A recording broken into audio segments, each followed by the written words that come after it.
முக்கிய செய்திகள். முல்லை பெரியாறு அணையில் நாளை ஐவர் குழு இறுதிக்கட்ட ஆய்வு. ஆழ்குழாய் நிபுணர்கள் இன்று கேரளா பயணம்.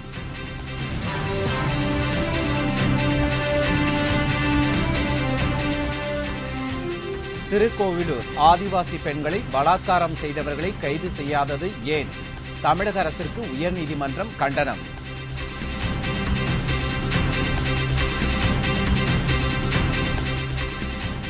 பெண் டாக்டர் கொலையை கண்டித்து அரசு மருத்துவர்கள் இன்று வேலை நிறுத்தம். குடியாத்தத்தில் கல்லூரி மாணவன் சிகிச்சை கிடைக்காமல் பரிதாப மரணம்.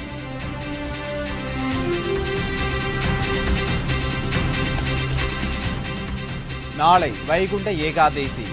அதிகாலை 4:30 மணிக்கு சொர்க்கவாசல் திறப்பு.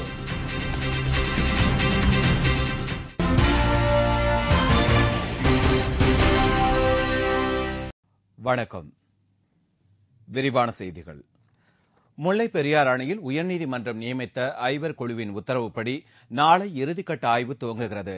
அதற்காக ஆயத்த பணிகள் இன்று நடைபெற்றது. நிலநடுக்கத்தால் முல்லை பெரியாறு அணைக்கு ஆபத்து இருப்பதாக கூறும் கேரள அரசின் புகாரால் அங்கு உச்சநீதிமன்றத்திற்கு ஐவர் குழுவினர் பல கட்ட ஆய்வுகளை மேற்கொண்டனர். இந்நிலையில் தற்போது இறுதிக்கட்ட ஆய்வுப் பணிகள் தொடங்கியுள்ளன. மகாராஷ்டிரா மாநிலத்தின் பூனேயைச் சேர்ந்த ஆழ்குழாய் நிபுணர்கள் சாங்க்லி பிராசிட் ஆகியோர் கொண்ட குழுவினர் இன்று தேக்கடியில் இருந்து முல்லை பெரியாறு அணைக்கு சென்றனர். அங்கு அணையில் அதிர்வுகள் ஏற்படாமல் ஆழ்குழாய் அமைத்து சுண்ணாம்பு கலவை உருளை மாதிரியை எடுக்க இன்று ஆயத்த பணிகளை தொடங்கினர். இதன்படி மெயின் அணைப்பகுதியில் 5 இடங்களிலும் பேபி அணைப்பகுதியில் 1 இடத்திலும் ஆழ்துளையிட்டு ஆய்வுப் பணியை நாளை தொடங்குகின்றனர். திருக்கோவிலூர் ஆதிவாசி பெண்களை பலாத்காரம் செய்தவர்களை ஏன் கைது செய்யவில்லை என்று தமிழக அரசிற்கு உயர்நீதிமன்றம் கண்டனம் தெரிவித்துள்ளது. கடந்த சில மாதங்களுக்கு முன் திருக்கோவிலூர் ஆதிவாசி பெண்கள் ஒரு திருட்டு வழக்கின் விசாரணைக்கு அழைத்துச் செல்லப்பட்டனர். அப்போது அந்த பெண்களை 5 போலீசார் பாலியல் பலாத்காரம் செய்ததாக குற்றம் சாட்டப்பட்டு நிரூபிக்கப்பட்டது. இந்நிலையில் சம்பந்தப்பட்ட காவலர்கள் இதுவரை கைது செய்யப்படவில்லை. அது தொடர்பான வழக்கு இன்று சென்னை உயர்நீதிமன்றத்தில் விசாரணைக்கு வந்தது. வழக்கை விசாரித்த நீதிபதி திருக்கோவிலூர் ஆதிவாசி பெண்கள் பாலியல் பலாத்காரம் செய்யப்பட்ட வழக்கில் குற்றம் சாட்டப்பட்ட போலீசார் 5 பேரை இதுவரை ஏன் கைது செய்யவில்லை என்று கேள்வி எழுப்பினார். மேலும் அவர்கள் கைது செய்யப்படாததற்கு சென்னை உயர்நீதிமன்றம் தமிழக அரசுக்கு கண்டனமும் தெரிவித்துள்ளது. இதற்கு பதில் அளித்துள்ள அரசு வழக்கறிஞர் குற்றம் சாட்டப்பட்ட போலீசார் விரைவில் கைது செய்யப்படுவர் என உறுதியளித்தார். மேலும் சம்பந்தப்பட்ட போலீசார் மீதான விசாரணையை முடிக்க அரசு தரப்பில் 2 வாரம் அவகாசம் கேட்கப்பட்டுள்ளது. தமிழக அரசின் இந்த கோரிக்கையை ஏற்ற உயர்நீதிமன்றம் வழக்கின் விசாரணையை இம்மாதம் 18ஆம் தேதிக்கு ஒத்திவைத்துள்ளது. 4 பழங்குடியின பெண்களை இரவு நேரத்தில் கைது செய்து அழைத்து செல்லப்பட்டது நிரூபிக்கப்பட்ட பின்னரும் கூட ஏன் அவர்களை கைது செய்ய மறுக்கிறீர்கள் என்றும் கேட்டார். அதற்கும் அரசிடமிருந்து பதில் இல்லை. இந்த புலன் விசாரணையை முழுக்க முடித்து புலன் விசாரணை அறிக்கையை இன்னும் 2 வாரத்திற்குள் உயர்நீதிமன்றத்திற்கு சமர்ப்பிக்க வேண்டும் என்று நீதிபதிகள் ஆணையிட்டனர். தூத்துக்குடியில் பெண் மருத்துவர் சேதுலட்சுமி படுகொலை செய்யப்பட்ட சம்பவத்தை கண்டித்து இன்று தமிழகம் முழுவதும் அரசு மருத்துவர்கள் ஒருநாள் அடையாள வேலை நிறுத்த போராட்டத்தில் ஈடுபட்டனர். இதனால் மருத்துவமனைக்கு வந்த நோயாளிகள் ஏமாற்றத்துடன் வீடு திரும்பிச் சென்றனர். பெண் மருத்துவரின் படுகொலையை கண்டித்து தமிழகத்தில் இன்று பல்வேறு மருத்துவர்களும் வேலை நிறுத்தத்தில் ஈடுபட்டனர். இதனால் குழந்தைகளுக்கு தடுப்பூசி போடப்படும் பணி பாதிக்கப்பட்டது. இதையடுத்து தனியார் மருத்துவமனை மருத்துவர்களும் நாளை ஒருநாள் அடையாள வேலை நிறுத்த போராட்டத்தில் ஈடுபட உள்ளனர். பெண் மருத்துவரின் படுகொலையை கண்டித்து குடியாத்தம் அரசு மருத்துவமனையில் மருத்துவர்கள், செவிலியர்கள், பணியாளர்கள் இன்று வேலை நிறுத்த போராட்டத்தில் ஈடுபட்டனர்.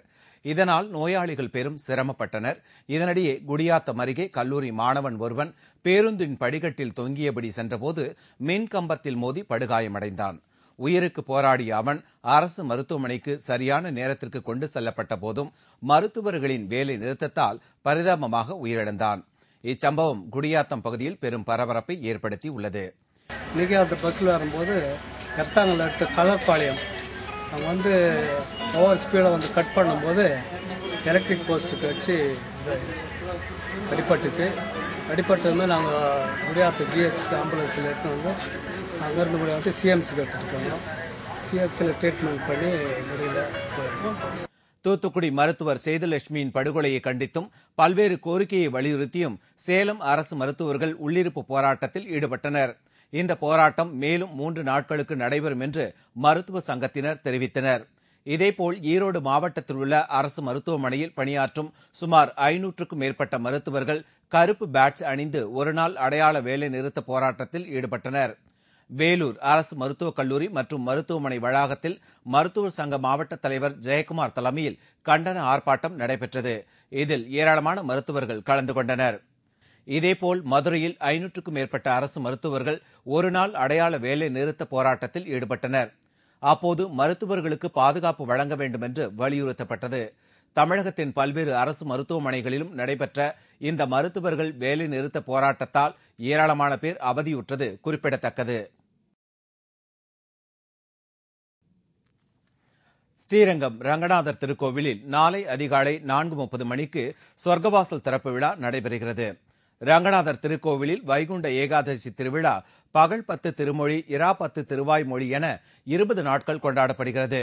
கடந்த 26ஆம் தேதி முதல் நடந்து வரும் பகல் 10 திருநாளில் உற்சவமூர்த்தி தினசரி ஒவ்வொரு அலங்காரத்தில் மூலஸ்தானத்தில் இருந்து புறப்பட்டு அர்ஜுன மண்டபத்தில் எழுந்தருளி வருகிறார். பகல் 10 திருவிழாவின் கடைசி நாளான இன்று நம்பெருமாள் அசுரர்களிடமிருந்து தேவர்களை காக்க மோகினியாக உருவெடுத்தார். இதனை உணர்த்தும் வகையில் மோகினி அலங்காரத்தில் தங்க பல்லக்கில் புறப்பட்டு உலா வந்து பக்தர்களுக்கு அருள் பாலித்தார்.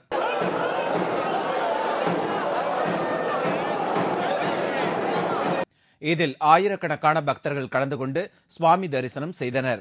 வைகுண்ட ஏகாதசி பெருவிழாவின் முக்கிய வைபவமான சொர்க்கவாசல் நாளை காலை 4:30 மணிக்கு திறக்கப்படுகிறது. இதில் லட்சக்கணக்கான மக்கள் உலகெங்கிலும் வந்து கலந்து கொள்வதை முன்னிட்டு ஏராளமான போலீசார் பாதுகாப்பிற்காக நிறுத்தப்பட்டுள்ளனர். ராஜஸ்தானில் நர்ஸ் பன்வாரி தேவி எரித்துக் கொல்லப்பட்ட இடத்தை சிபிஐ கண்டுபிடித்துள்ளது. ராஜஸ்தான் மாநிலம் ஜோத்பூரில் உள்ள பில்லாரா கிராமத்தைச் சேர்ந்தவர் பன்வாரி தேவி. 36 வயதான இவர் அங்குள்ள ஆரம்ப சுகாதார நிலையத்தில் நர்ஸாக பணிபுரிந்து வந்தார். இந்நிலையில் கடந்த ஆண்டு செப்டம்பர் 1ஆம் தேதி வேலைக்கு சென்ற இவர் திடீரென மாயமாகிவிட்டார். அவரது கணவர் அளித்த புகாரின் பேரில் போலீசார் விசாரணை நடத்தினர். இதனிடையே பன்வாரி தேவியுடன் ராஜஸ்தான் மாநில அமைச்சர் மாதண்ணா நெருக்கமாக இருக்கும் சிடி வெளியாகி பரபரப்பை ஏற்படுத்தியது. இதையடுத்து அமைச்சர் மாதண்ணா பதவி நீக்கம் செய்யப்பட்டார். பின்னர் இந்த வழக்கு கடந்த அக்டோபர் 11ஆம் தேதி சிபிஐக்கு மாற்றப்பட்டது. பதவி நீக்கம் செய்யப்பட்ட அமைச்சர் மாதண்ணா, பன்வாரியின் கணவர் அமர்சந்த், காங்கிரஸ் எம்எல்ஏ மல்கான் சிங் ஆகியோர் சிபிஐ அதிகாரிகளால் கைது செய்யப்பட்டனர். மேலும் இவ்வழக்கு தொடர்பாக கைலாஷ் ஜாக்கர், பிஷ்னா ராம் உள்பட சிலரை தேடி வருகின்றனர். முதற்கட்ட விசாரணையில் நர்ஸ் பன்வாரி தேவி உயிருடன் இல்லை என்பது உறுதியானது. இந்நிலையில் ராஜஸ்தானில் நர்ஸ் பன்வாரி தேவி எரித்துக் கொல்லப்பட்ட இடத்தை சிபிஐ கண்டுபிடித்துள்ளது. புயலால் திசை மாறி இலங்கை சென்ற மீனவர்கள் இன்று நாடு திரும்பியிருக்கும் வேளையில் ராமேஸ்வரத்தைச் சேர்ந்த 4 மீனவர்களை இலங்கை கடற்படையினர் பிடித்துச் சென்றுள்ளனர். தானே புயலால் கடலில் திசை மாறி சென்ற மீனவர்கள் இலங்கை கடற்கரை பகுதியில் கரை சேர்ந்தனர். அவர்கள் 35 பேரும் தமிழக கடற்படையினரிடம் இன்று இலங்கை கடற்படையினர் ஒப்படைத்தனர். பின்னர் அவர்கள் ராமேஸ்வரத்திற்கு கொண்டுவரப்பட்டு உறவினர்களிடம் ஒப்படைக்கப்பட்டனர். இந்நிலையில் இன்று ராமேஸ்வரத்தில் இருந்து 2 படகுகளில் மீன்பிடிக்க கடலுக்கு சென்ற 4 மீனவர்களை இலங்கை கடற்படையினர் கைது செய்துள்ளனர். மேலும் அவர்களின் படகுகளையும் அவர்கள் பிடித்துச் சென்று விட்டதாக ராமேஸ்வர மீனவர்கள் தெரிவித்துள்ளனர். இதனால் ராமேஸ்வரம் பகுதியில் பெரும் பரபரப்பு ஏற்பட்டுள்ளது. தேடி வரோம் சொல்றாங்க. ஐயா தேடி போனாங்களோ போகலே தெரியலையா. ஐயா நல்லா இருப்பியா, என் முள்ளைய கொண்டாந்து படைச்சிருக்க ஐயா.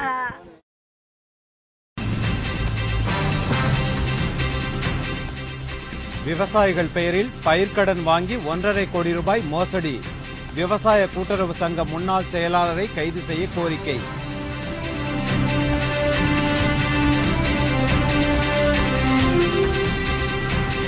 கரூர் டெக்ஸ்டைல் நிறுவனத்தில் தீ விபத்து. 1 லட்சம் ரூபாய் மதிப்புள்ள பஞ்சு பொதிகள் எரிந்து நாசம். மற்றும் பல செய்திகள் விளம்பர இடைவேளைக்கு பிறகு.